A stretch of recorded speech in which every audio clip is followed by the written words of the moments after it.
Rồi sao nó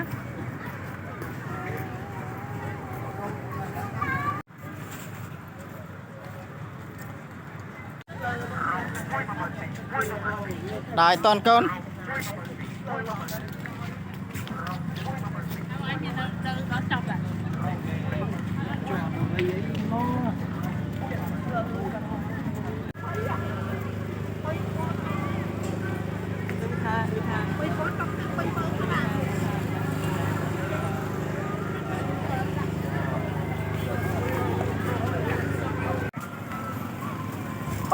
mắc ăn mập ốc mà mơ thì nó chỉ thôi chuyện mắc ăn mập ốc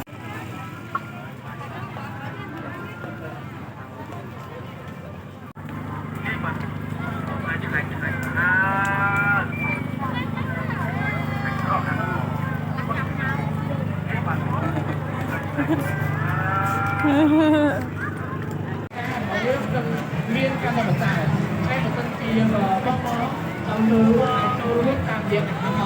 bắt mùi tiêu một địa bản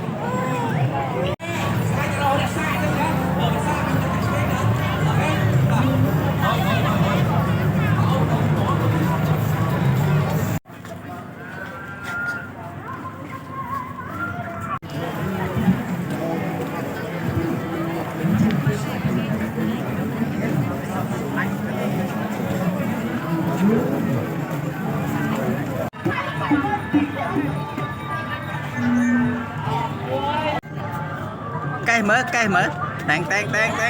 tang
bạn đào bị tra kia chăng